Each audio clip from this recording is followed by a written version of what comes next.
I am a 34-year-old woman, and 3 weeks ago, I got a call that changed everything I thought I knew about my family.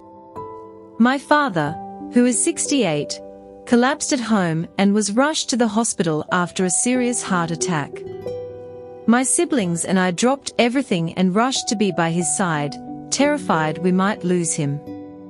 While he was in the ICU, stable but unconscious, my father's wife, Denise, asked to speak with my brother, my sister, and me privately in the hospital hallway.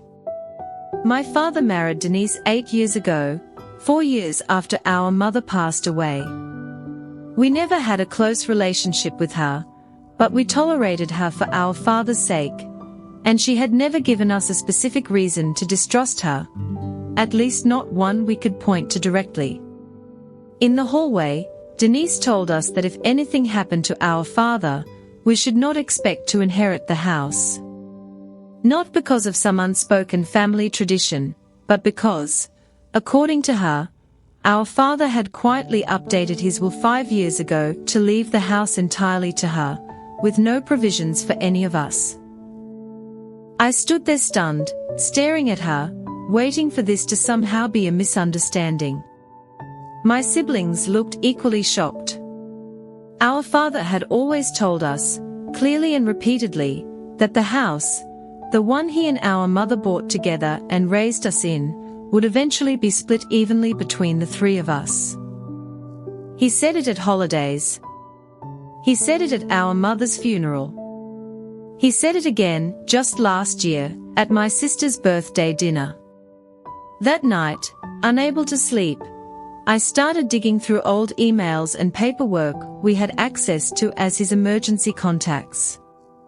I found a document dated 5 years ago, an updated will, filed quietly with a lawyer none of us had ever heard of, completely different from the one our father had shown us years earlier that clearly named the three of us as equal heirs to the house. I brought this to my siblings the next morning. We were all left with the same devastating question. Did our father actually choose to do this himself, or had Denise somehow influenced or pressured him into it without any of us knowing? 2 days later, our father woke up, weak but stable and lucid.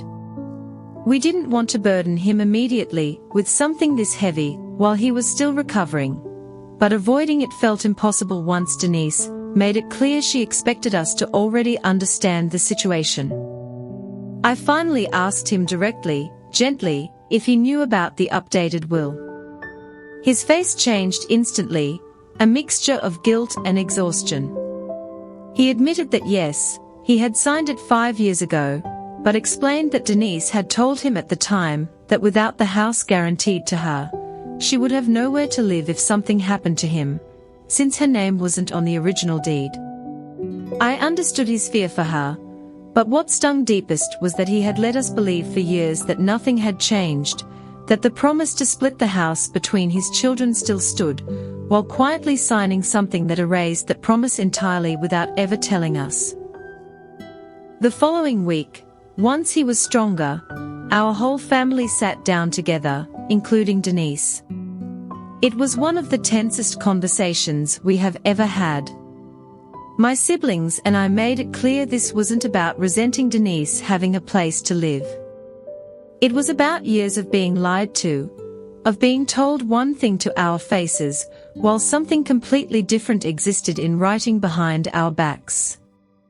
After hours of difficult conversation, our father agreed to meet with a lawyer to revise the will again, this time with full transparency, ensuring Denise has guaranteed rights to live in the house for as long as she needs, while still preserving our original inheritance once that arrangement ends. Denise wasn't thrilled, but she agreed it was a fairer compromise than what had been done secretly years earlier. It has been 2 weeks since that meeting. My father has apologized multiple times, and I do believe he regrets how he handled it, even if his intentions toward Denise came from a place of love and fear rather than malice. Our relationship with Denise remains distant and complicated, But at least now everything is out in the open instead of hidden in paperwork none of us knew existed. So tell me, was I wrong for digging through his private documents while he was unconscious in the hospital, even though it revealed years of dishonesty that directly affected my entire family's future?